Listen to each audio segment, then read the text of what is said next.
decía, bueno, que llevan conmigo la práctica, que cuando vamos a plantear un síndrome y luego lo refinamos y luego lo justificamos, cuando van a entrar a la justificación, yo no les he dicho, me alegra mucho que lo hayan hecho como un ejercicio, ¿no? Que antes de justificar el síndrome en el paciente que estamos estudiando, ponen la definición del síndrome.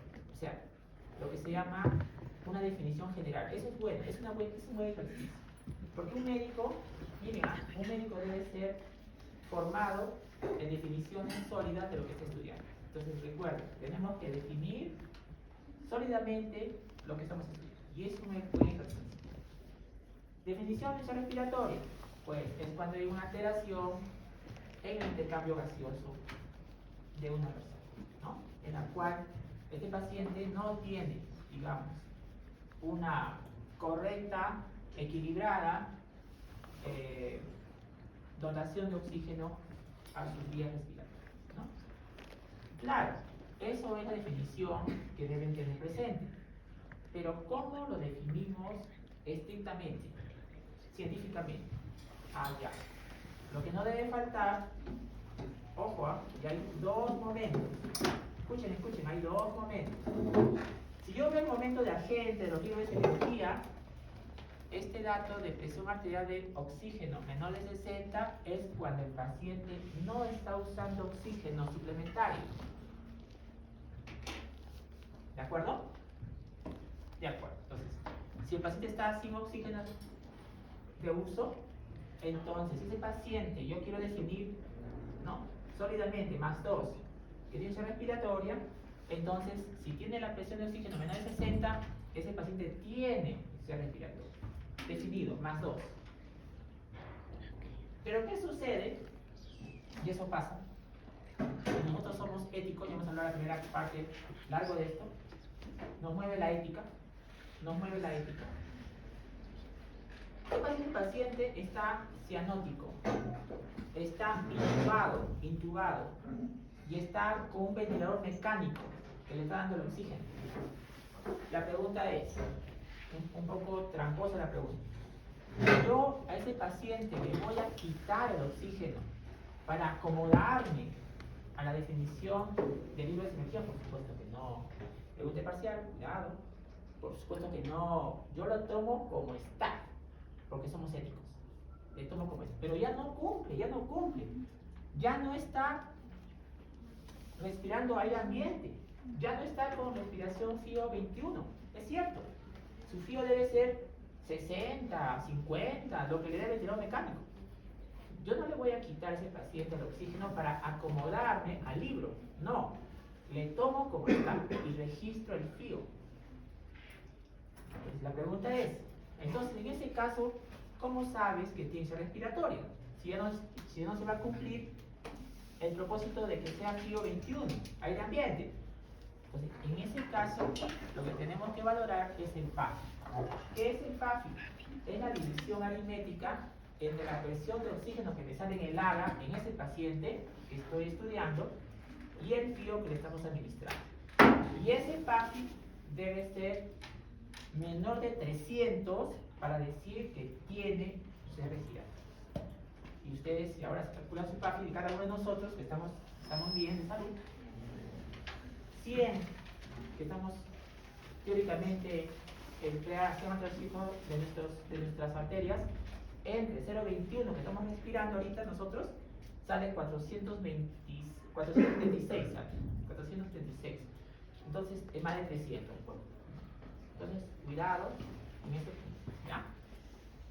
¿Cuándo es menor de 60? ¿Cuándo es el PAFI? ¿Cuándo es menor de 60? Sin oxígeno suplementario. ¿Cuándo es el PAFI? Cuando se está dando oxígeno y por ética no le puedo retirar, ¿ya? Entonces, también no confundir, cuidado. Estoy definiendo insuficiencia respiratoria. Todavía no entro a los tipos. Doctor, una consulta. ¿El grupo de hoy sí vamos a exponer? ¿Cómo? No solo exponer insuficiencia respiratoria. Me dijeron que te iban a exponer. No, le dijimos a la delegada que sí podría cambiar la fecha, pero sí tenemos exposición, justamente porque se nos acumularon los exámenes de cardiología y de patología. Ajá, correcto. Ya, está bien. Déjame avanzar un poquito más. No sabía. Tenía una contraorden de que no íbamos a poner. Avancé unos minutos más. Entonces, tener presente este punto, ¿ya? De la definición. Bien. Una vez que has definido, viene, pero ¿qué tipo tiene?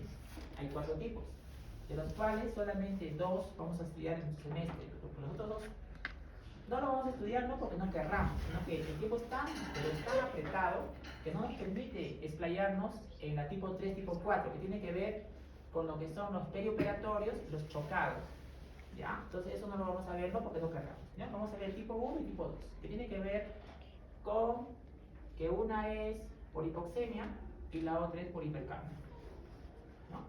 Entonces, ¿cómo sé si es hipoxemia o hipercapnia? Entonces ya, luego de definir la respiratoria, entonces me voy a saber cómo es esto del tipo 1, tipo 2. Y para eso tenemos al PCO2.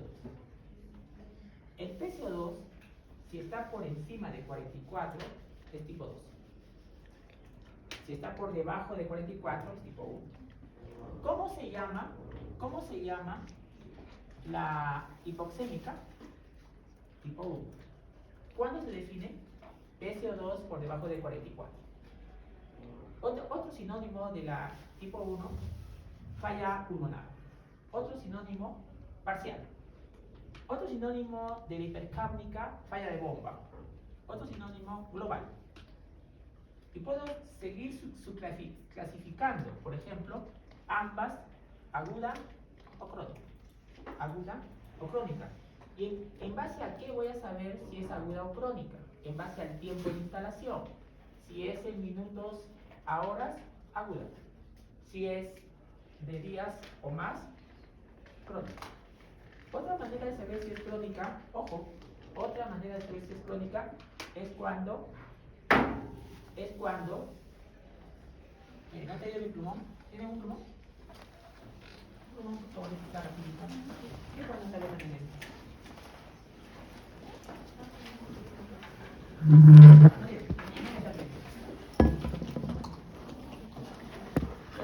¿Cómo sé que es crónica o aguda? Velocidad de instalación. De esta manera, ¿cuál es? Tenemos que recordar la ley de acción de masa, ¿no? ¿Recuerda la ley de acción de masa? Bicarbonato y CO2, ¿no? ¿Cierto? Multiplicado por 24, ¿no? Será la concentración de flujo. Entonces, ¿cuándo decimos que es crónica? Ojo. Decimos que es crónica cuando el bicarbonato, que es función renal, busca compensar el problema respiratorio. Ustedes recuerdan esto, ¿cierto? Esto recuerdan 24 por la presión de CO2 es de bicarbonato. Entonces, si se altera el PCO2, se va para arriba, por ejemplo. ¿Y qué es el PCO2? Función del pulmón. ¿Y qué es el bicarbonato? Función del riñón. Entonces, ¿cuándo decimos que es crónico? Cuando este problema pulmonar es compensado, es decir, para que no se altere el pH, entonces si este se va para arriba, este se va para arriba también. Esta compensación renal habla de que el problema es crónico a nivel de gases arteriales. ¿De acuerdo? Entonces, 2 maneras de saber si es crónico. Primera, velocidad de instalación. Segunda, cuando hay compensación renal del problema respiratorio. ¿Ya? Gracias. Muy bien, vamos a ver los tiempos más para dejar a sus compañeros.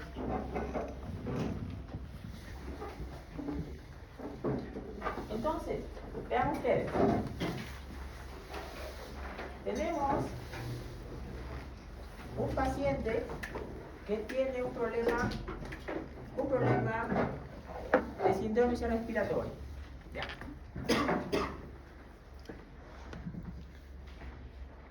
Una vez que has establecido el paciente de síndrome respiratoria, ¿no? Por esta y esta razón, tenemos que revisar la fisiopatología de esto.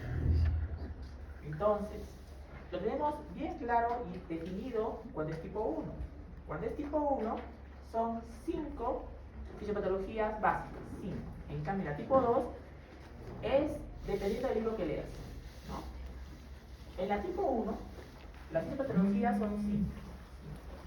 ¿Cuáles son? Disminución del latido, CHA, discordancia de ventilación-perfusión, alteración de difusión, ecoventilación. 5. ¿De acuerdo? De acuerdo. En todo caso, cada uno de estos te lleva a una causa molecular, ¿no? Aquí voy a terminar con esta explicación. Nosotros, también esto lo hemos revisado en la primera parte, nosotros tenemos un índice de ventilación-perfusión, es decir, una relación aritmética entre un alveolo lleno de aire, entre un capilar lleno de sangre, listo para generarse el hematoma. Idealmente debe haber uno de oxígeno de ventilación y uno de sangre capilar venosa para intercambio gaseoso. Si bien es cierto, los libros mencionan 1, pero sabemos nosotros que es 0.8. Lo sabemos. Incluso sabemos de que este índice varía normalmente, les he mostrado en las primeras diapositivas, al empezar el semestre, que varía según sea la parte del tercio superior, tercio inferior. Es variable. Y esto deben recordar. Los extremos deben recordar. ¿Cómo? Ojos. Cuando vemos aisladamente ventilación y perfusión solitos, es mejor, es mayor en las bases que en los vértices. Cuando lo vemos solitos. Ventilación solito, más en las bases que en los vértices. Perfusión solito, igual. Pero cuando lo vemos dividido, es al revés. Cuando está la relación ventilación entre perfusión, es mejor en los vértices que en las bases. Entonces, el extremo de este índice, ¿no? ¿Qué pasaría si la ventilación es 0? O sea, no hay nada de ventilación, está lleno de cualquier situación anormal y la perfusión está buena. Entonces 0 entre 1 es 0. Eso se llama efecto Shank. Pero ¿qué pasa en el otro extremo? Cuando la perfusión es 0, es decir, que la sangre capilar está obstruida, no pasa, por ejemplo, una embolia pulmonar, pero la ventilación está bien.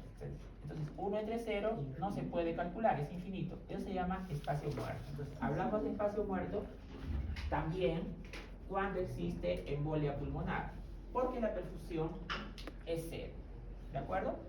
Estos extremos son buenos que lo tengan presente también cuando analicen este caso,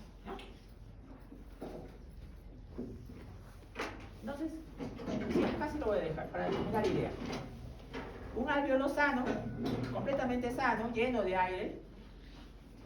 El ventrículo derecho, sus capilares con sangre venosa. Entonces les dije en la primera clase que los gases pasan por gradiente de presión. ¿Qué es eso? De donde hay más a donde hay menos. Entonces, acá hay más 100, acá hay menos 40. Entonces pasa el oxígeno del capilar venoso, del alveolo hacia el capilar venoso. Se carga de oxígeno y va hacia el corazón, ventrículo izquierdo, con una buena presión arterial de oxígeno del 95. Eso es lo normal. Cuando existe una integridad del alveolo, de la membrana del alveolo capilar, del capilar. ¿Ya? Entonces, acá lo voy a dejar, acá terminé la idea. Gracias, sí, de verdad. Nosotros somos de cambios permanentes. Y voy a pasar al grupo que va a exponer. Me interesa que se puedan el día de hoy, incluso les comento, para no retrasar el crossword, ¿no? Necesito 2 exposiciones más fuera de esta para darles ya el crossword, es decir, el crucigrama integrativo clínico, ¿no? Necesito armarlo con lo que ustedes están exponiendo y van a compartir en el WhatsApp. Adelante, por favor.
Buenas tardes, doctor y compañeros todos. En esta oportunidad vamos a exponer sobre el síndrome de insuficiencia respiratoria.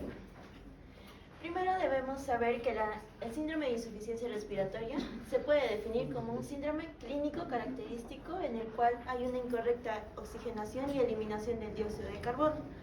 También se puede decir que viene a ser una incapacidad del aparato respiratorio para poder cumplir con su función principal, que es lograr el intercambio gaseoso entre el aire inspirado y la sangre venosa. Pero desde un punto de vista gasométrico, principalmente es la disminución por debajo de los 60 milímetros de mercurio de la presión parcial de oxígeno, donde la presión parcial de dióxido de carbono puede estar aumentado, disminuido o normal.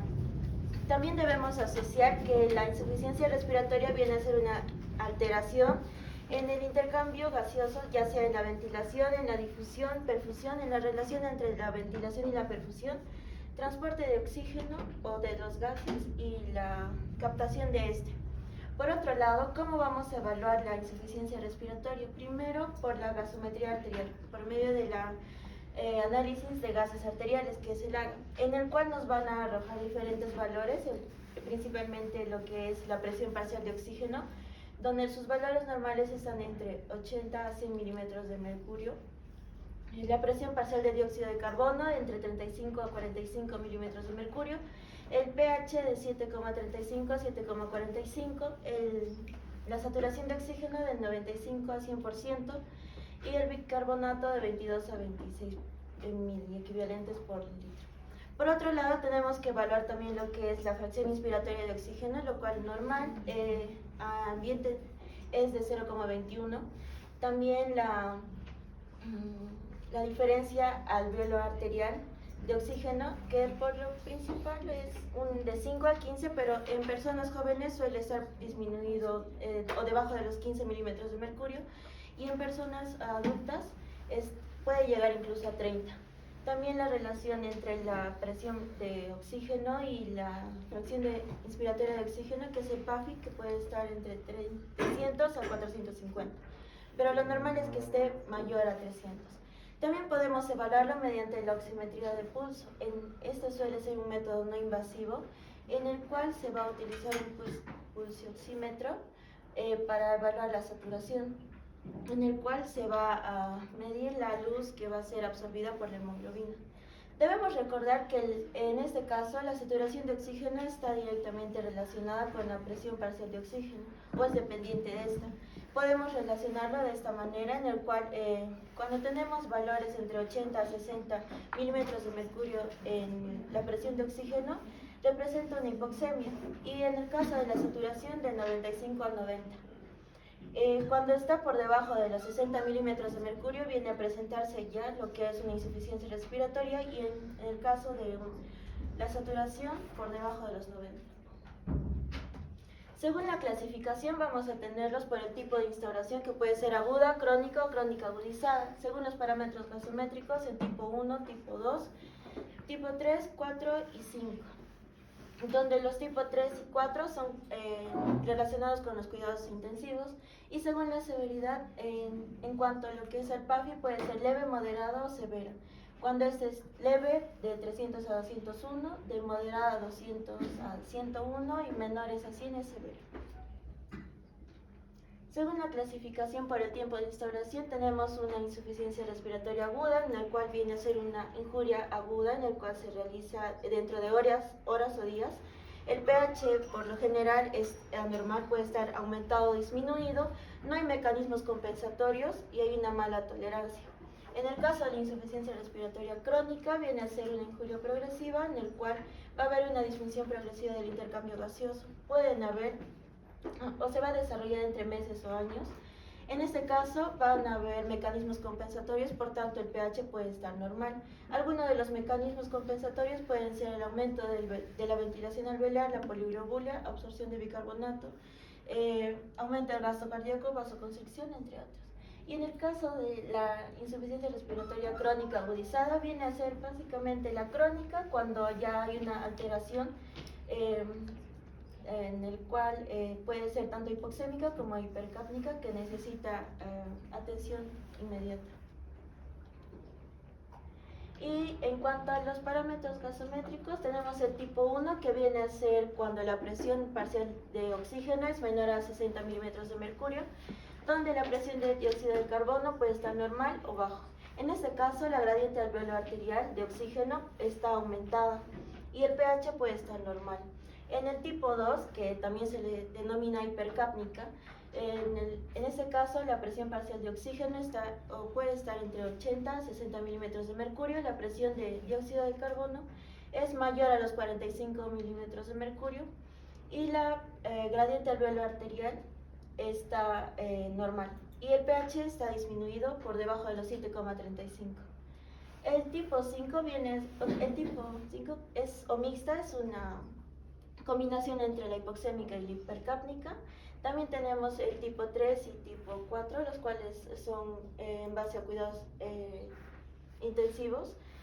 Básicamente en el tipo 3 vamos a presentar lo que es la atelectasia y en el tipo 4 se relaciona con una presión parcial de oxígeno menor a 40 milímetros de mercurio y se relaciona con una hipoxemia severa y shock. Para empezar ya a definir lo que es fisiopatológicamente, tenemos que recordar que la gradiente alveolar arterial viene a ser la diferencia entre la presión alveolar y la presión de los vasos sanguíneos. En este caso vamos a ver que para obtener la presión parcial de oxígeno, esa la vamos a obtener por medio de los gases del agua, de la gasometría arterial, pero el caso de la presión alveolar se obtiene mediante la siguiente fórmula, en el cual viene a ser la multiplicación del FiO2 por la presión barométrica menos la presión parcial de vapor de agua en el aire inspirado, todo ello menos la división entre la presión parcial de dióxido de carbono sobre el cociente respiratorio. El valor de este suele estar entre 5 a 15 milímetros de mercurio. También debemos recordar que tanto hipoxia como hipoxémica o hipoxemia es diferente, ya que la hipoxia se relaciona con aquella disminución de suministro de oxígeno hacia los tejidos. En cambio, la hipoxemia viene a ser una baja concentración de oxígeno en la sangre. De acuerdo a la hipoxia tenemos 4 tipos, la cual la insuficiencia respiratoria está dentro de la hipoxia hipoxémica. Bien, dentro de los mecanismos fisiopatológicos de la hipoxia hipoxémica tenemos tanto factores intrapulmonares como extrapulmonares. Los intrapulmonares están relacionados con la alteración en la difusión alveolo-capilar de oxígeno, el efecto Schoen, el desequilibrio entre la ventilación y la perfusión, y los factores extrapulmonares con la disminución del FiO2, hipoventilación y disminución del gasto cardíaco. En este caso, no lo vamos a mencionar. Uno de los mecanismos fisiopatológicos de la hipoxia hipoxémica viene a ser la hipoventilación alveolar. Lo vamos a tener en casos en los cuales tengamos patologías relacionadas con musculares, patologías de la pared torácica, neurológicas, incluso alteraciones en las vías aéreas superiores como pulmonares. En este caso, En simples palabras, se trata de que el oxígeno no va a poder ingresar como es debido hacia nuestros pulmones, porque no hay una correcta expansión de la caja torácica o el centro neurológico está afectado, de tal manera que no puede entrar suficiente oxígeno y por tanto no puede difundirse de manera correcta hacia los capilares.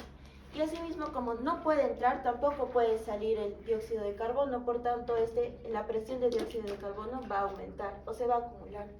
Podemos decir que la gradiente alveolar arterial se mantiene, ya que como tal no hay una afección dentro del parénquima pulmonar y por tanto en este caso este está disminuido y la presión parcial de oxígeno también se ha disminuido, pero no hay una alteración como tal. Apellido, por favor. Cajigas, doctor. ¿Quién es? Saavedra. Saavedra. Bien, continuando con el tipo 1, vamos a tener un mecanismo fisiopatológico que es la alteración en la difusión. Las dos enfermedades más conocidas respecto a este mecanismo va a ser la fibrosis pulmonar e intersticiopatías. ¿Qué va a pasar en la fibrosis pulmonar? Vamos a tener un alveolo con la membrana, con la pared alveolar engrosada, por lo tanto va a haber esta alteración en la difusión y la presión alveolar del oxígeno va a estar normal porque no hay obstáculo como un contenido mucoide, por ejemplo, pero la membrana, la pared alveolar es gruesa, entonces no va a tener el tiempo necesario el oxígeno para poder tener esta perfusión. ¿Por qué? ¿Por qué les digo lo del tiempo? Cuando un paciente con fibrosis pulmonar hace ejercicio, hace actividad física, el corazón va a latir más rápido, entonces el flujo sanguíneo va a aumentar y va a ser más rápido.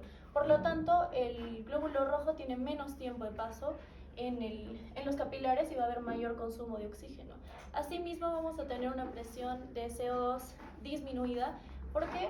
Porque va a haber una hiperventilación en el paciente y entonces con una presión alveolar de oxígeno normal y una presión arterial de oxígeno baja, vamos a tener que el gradiente alveolo arterial va a estar aumentado en la alteración en la difusión. ¿Sí? En el efecto de shunt, de derecha a izquierda o cortocircuito, vamos a tener que es cuando pasa sangre venosa hacia un extremo arterial cuando no ha habido un intercambio gaseoso. Esto se puede dar, por ejemplo, en cardiopatías congénitas, como es la tetralogía de Fallot, que en la tetralogía de Fallot encontramos una comunicación interventricular, entonces va a pasar sangre del ventrículo derecho hacia el ventrículo izquierdo, donde debería haber solamente sangre arterial, y por eso se ocasiona un shunt. Asimismo, cuando el alveolo va a tener contenido, ya sea mucoide, sanguíneo, de líquido, etcétera, o de pus, por ejemplo, en abscesos pulmonares, en una neumonía, en un edema agudo del pulmón o en hemorragias pulmonares, va a haber una adecuada presión alveolar normal del oxígeno porque va a pasar. Sin embargo, el oxígeno no va a poder llegar al capilar justamente por esta obstrucción que hay en el moco, etcétera. Y también va a haber una presión de CO2 disminuida porque va a haber hiperventilación. Entonces, con una presión alveolar de oxígeno normal y una presión arterial de oxígeno disminuida, vamos a tener que el gradiente se aumenta. En el desequilibrio entre la ventilación y la perfusión, vamos a encontrar, aquí tenemos un alveolo normal que tiene adecuada ventilación y adecuada perfusión.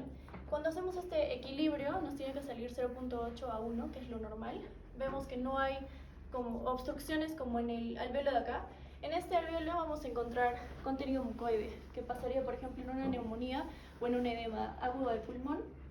Esto hace que no pueda haber ventilación, por lo tanto el shunt, va a ocurrir un efecto shunt porque no hay ventilación, pero sí hay perfusión y encontramos un émbolo, por ejemplo. Y en el alveolo de aquí encontramos que va a haber un espacio muerto porque la relación de ventilación-perfusión va a ser infinito. ¿Por qué? Porque en este caso hay adecuada ventilación, como vemos no hay una obstrucción mucoide o de contenido, pero no hay adecuada perfusión porque hay un émbolo o hay un trombo que obstaculiza justamente esto. Entonces, esto va a pasar en tromboembolismo pulmonar. En ambos casos se va a dar que el gradiente va a aumentar porque tenemos una presión alveolar de oxígeno normal y una presión arterial de oxígeno disminuida con PCO2 aumentado, disminuido o normal. ¿Cuándo decimos que el PCO2 está aumentado? Cuando, por ejemplo, en un paciente con tromboembolismo pulmonar que es grave y que no ha sido o no ha estado recibiendo anticoagulantes, va a tener una hipoventilación, por lo tanto va a aumentar el PCO2. En cambio, en un paciente que tiene disnea, va a bajar el PCO2 porque va a tener hiperventilación. Siguiente, por favor. Bien, en cuanto a la disminución del PO2, vamos a tener que esto pasa más en alturas, en incendios o en lugares cerrados. Aquí pasa cuando la presión alveolar de oxígeno baja, la presión arterial de oxígeno baja y también la PCO2. Por lo tanto, vamos a encontrar que el gradiente se va a mantener. Siguiente, por favor. Entonces tenemos un cuadro de resumen sobre todos estos mecanismos fisiopatológicos de insuficiencia respiratoria de tipo 1. Vamos a tener en todas la presión de oxígeno bajo, la PCO2 va a estar alta solo en la hipoventilación alveolar y puede estar alta, baja o normal en el desequilibrio de ventilación-perfusión, por lo que les menciono. El gradiente está alto en la alteración de difusión, shunt y desequilibrio de ventilación-perfusión. Y van a tener todos respuesta a la administración de oxígeno, menos el shunt, o va a tener una escasa respuesta a esto. ¿Su apellido, por favor? Yo, Cajigas. ¿Cómo? Cajigas, doctor. Ya, ahora hablando un poco sobre los mecanismos fisiopatológicos de la hipercapnia, recordando que tanto la insuficiencia respiratoria tipo 1 tenía que ver mucho en que si la hipercapnia iba a ser normocapnia o hipocapnia, mientras que la insuficiencia respiratoria tipo 2 tiene que ser necesariamente con hipercapnia. Ahora, ¿en qué mecanismo se puede dar? Primero hay que recordar de la fisiopatología como es normal. Vas a encontrar más dióxido de carbono, lo van a ver los quimiorreceptores, van a alertar al cuerpo y va a empezar a tener una alteración en la frecuencia y en la profundidad de la respiración, causando así la hiperventilación. Pero hay casos en el que no van a poder reaccionar de esta misma manera y va a causar la hipoventilación alveolar. En este caso se puede dar por una disminución del impulso respiratorio. Esto es más relacionado a la parte neurológica, que no va a poder como mandar las vías eferentes para que pueda realizar esta acción. Ejemplo como el SB, la inanición, entre otros. Otro, por ejemplo, como los trastornos neuromusculares, es que el cerebro ya va a empezar a funcionar, sin embargo no va a tener como un mecanismo, un objeto que va a empezar a realizar la hiperventilación. En este caso se puede ser como una miastenia gravis, una distrofia, entre otros. También puede haber un aumento del dióxido de carbono, pero por otros mecanismos, como en el caso del ejercicio y la sepsis, o también en el aumento del espacio muerto. Recordemos, el espacio muerto era el aire que iba a pasar y que no iba a ser hematosis. En este caso sería en un embolismo pulmonar severo, en un EPOC o un asma severo. Ya. En cuanto a un resumen de la etiopatogenia que se va a tener ya en base a la fisiopatología, vamos a separarlo en una hipoxémica y una hipercápnica. Ambas van a tener en cuanto a una relación de la ventilación y la perfusión, pero solo la hipoxémica tiene una relación con el shunt, mientras que la hipercápnica tiene uno más con la hipoventilación alveolar.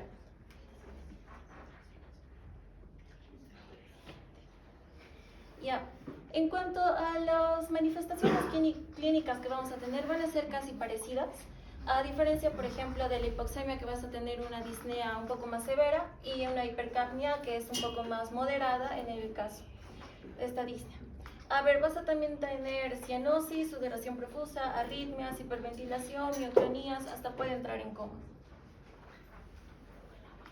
Ya, en cuanto al examen físico, prácticamente el examen físico solo te va a dar la característica de que la persona no va a poder respirar o no está haciendo el mecanismo correcto. En este caso vas a poder observar como un aleteo nasal, cianosis o también ver una arritmia respiratoria. En cuanto a la palpación, en la palpación va a ser de acuerdo a la enfermedad o a la patogenia que va a estar causando esto, y la percusión y auscultación también es de acuerdo a la patogenia. En cuanto a la metodología de diagnóstico, tenemos que ver primero qué tipo de insuficiencia respiratoria es, después determinar los mecanismos fisiopatológicos y por último la causa. Aquí es importante resaltar la gasometría arterial, recordando que menor de 60 miligramos, la presión de oxígeno va a indicar una insuficiencia respiratoria. Resaltando también que tiene que ver mucho con la edad, ya que va a ser inversamente proporcional. Otra cosa importante a mencionar, la oximetría en pulso, que con la saturación menos de 90 ya se puede determinar que tiene insuficiencia respiratoria. Y en cuestión de la PAFI, que cuando es menor a 300 indica una lesión pulmonar aguda y menor a 200 un síndrome de dificultad respiratoria. En cuanto a la metodología del diagnóstico, es importante ver la radiografía de tórax, pero es más a la parte de qué patogenia va a ser la que va a estar causando.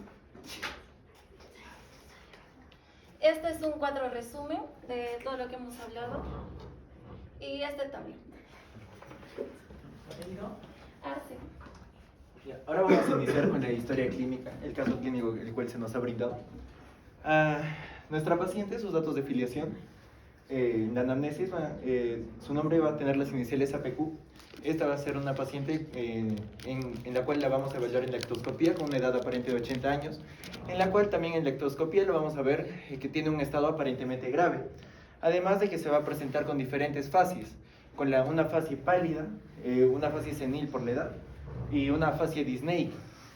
Además también se le va a encontrar en una posición de cúbito lateral derecho. La anamnesis va a ser tomada de forma mixta, gracias a la misma paciente y a su hija. Como ya les estaba diciendo, ella va a ser una paciente de 82 años, de procedencia de San Jerónimo, su estado civil es viuda. Su ocupación es ama de casa y sus idiomas en los cuales habla es quechua y castellano. En la enfermedad actual vamos a tener en cuenta que la enfermedad por la cual ella acude al hospital va a tener un inicio de casi una semana. La forma de inicio va a ser insidiosa y el curso va a ser progresivo. Y entre los signos y síntomas en los cuales se la recibe la paciente en emergencia, más importantes van a ser náuseas, vómitos, que es una bandera roja, soporosa, porque ella no estaba con un estado de conciencia completo, ya que no respondía a los estímulos mecánicos ni verbales, y la disnea, que también es una bandera roja. En la enfermedad actual vamos a tener que ella nos va a mencionar que hace 5 años se le detecta una enfermedad renal crónica, la cual se le va a tener que hacer una diálisis, la cual ella hace en una clínica particular, en la cual el 14 de septiembre ella va a realizarse la diálisis a la clínica La Paz, en la cual se descompensa la paciente y se va a encontrar soporosa. No va a responder ni a los estímulos mecánicos ni a los verbales, por lo cual llaman a su hija para que pueda pasar a recogerla. Y su hija, ya preocupada porque su madre no respondía básicamente toda la tarde, ella en la noche ya la lleva al hospital regional por emergencia, en donde su madre despierta y ya estaba en vigilia. Pero su madre presentaba náuseas y había vomitado ya 2 veces. Y también se le presentaban los cuadros de Disney. Y justamente por estos cuadros de Disney le colocan una cánula binasal para apoyarla con oxígeno.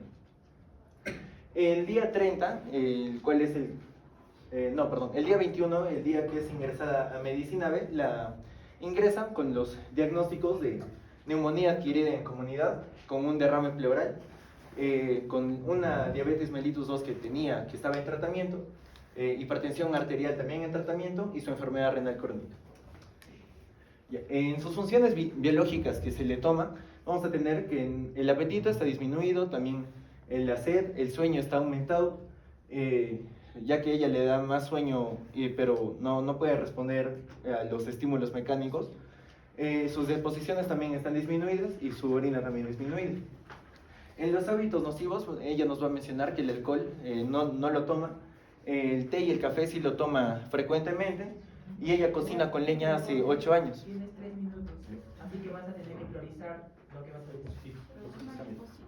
Ya. En el examen físico vamos a tener que la piel va a ser pálida y los ojos van a ser brillantes. Básicamente va a presentar una fase tísica, en la cual al hacer el examen físico en tórax, en la inspección vamos a poder ver que tiene una ingurgitación yugular, pero no tiene desplazamiento de choque de punta. A la palpación no vamos a tener un frémito, en la percusión vamos a tener que tiene matidez, y en la auscultación vamos a ver que tiene los ruidos conservados. En la inspección respiratoria vamos a poder ver que no tiene tiraje, no usa músculos accesorios, pero sí tiene un dren de una toracocentesis que se le realizó en emergencia. También vamos a ver que en la palpación, la ampliación de las bases en la base derecha va a estar disminuido, así también como la vibración vocal. En la percusión vamos a ver que solo va a tener matidez en los 2/3 inferiores del hemitórax derecho, evidenciando el derrame pleural que tiene. Y en la auscultación solo va a presentar murmullo vesicular en el tercio superior. En algunos exámenes complementarios que se le toman a la paciente vamos a tener que en el AGA se va a evidenciar la insuficiencia respiratoria aguda hipoxémica, justamente por la presión de oxígeno menor a 60. Y también se va a mandar a microbiología el líquido pleural del cual fue extraído en la toracocentesis, en la cual le van a detectar que tiene BK positivo. También vamos a ver que en el perfil hepático va a presentar hipoalbuminemia.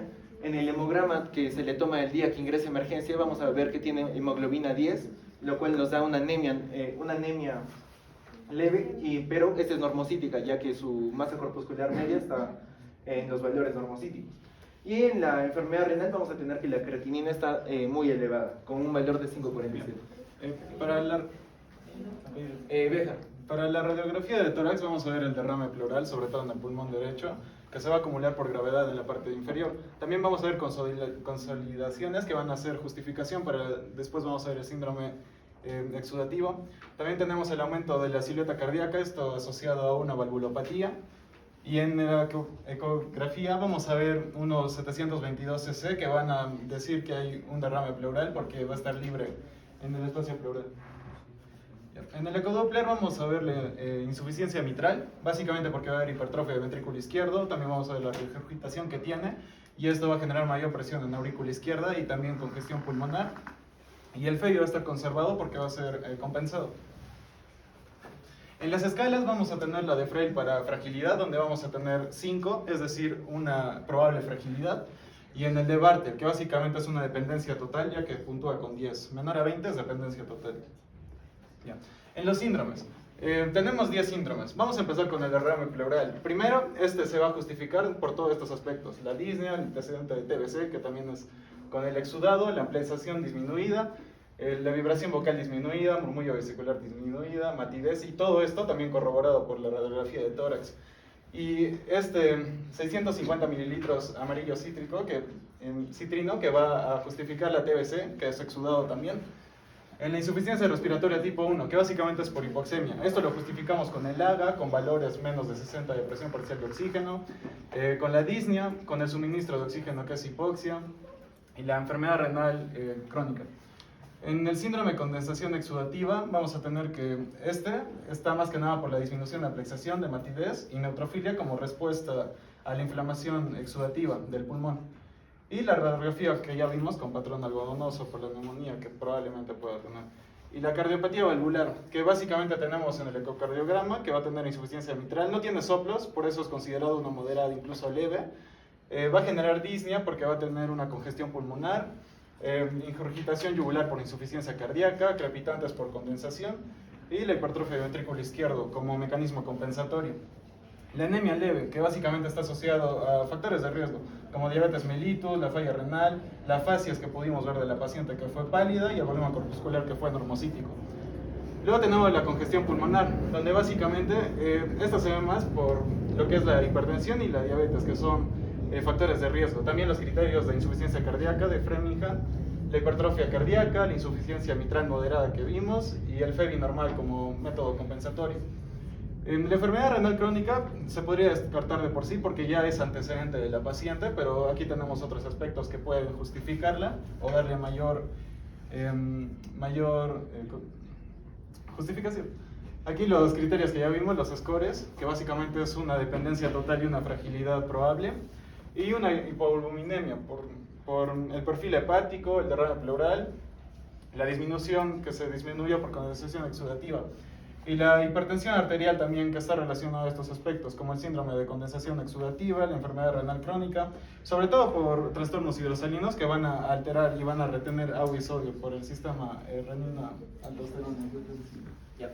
Ahora vamos a explicar rápidamente la malla. En realidad tenemos 10 síndromes. Ya.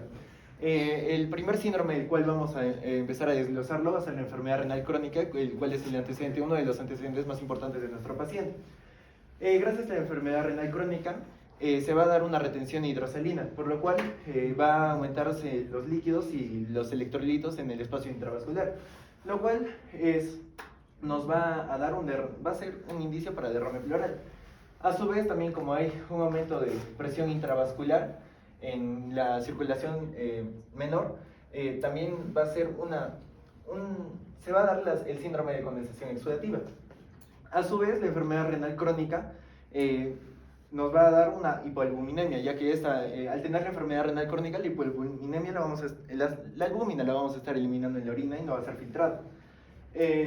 Y gracias a la hipoalbuminemia, esta va a afectar la capacidad de oxigenación y nos va a dar la insuficiencia respiratoria tipo 1.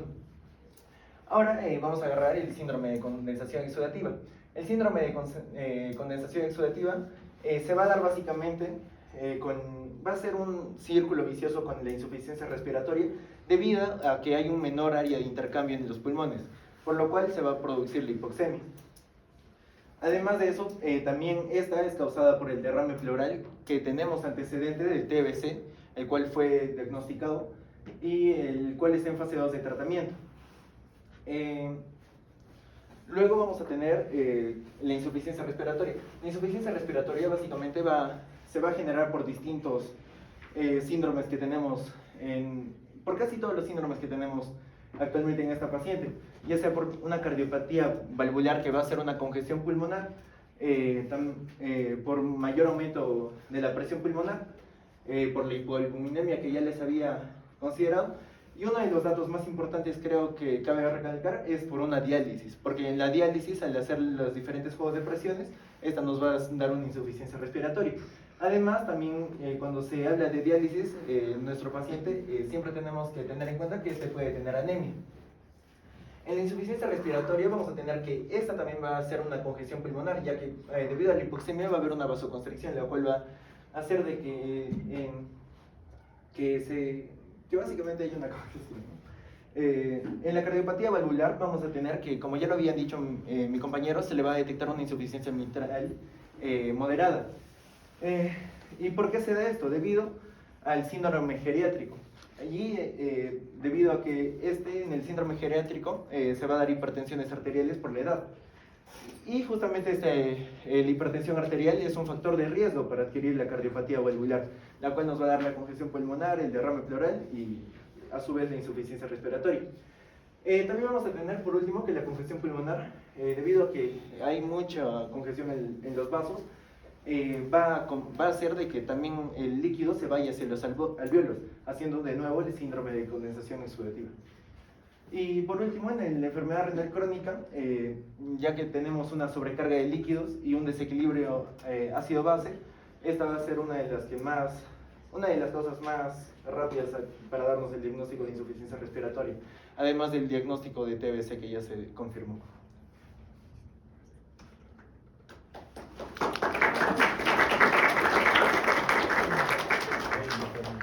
Con este final, ¿cuál es su apellido? Calderón, doctor.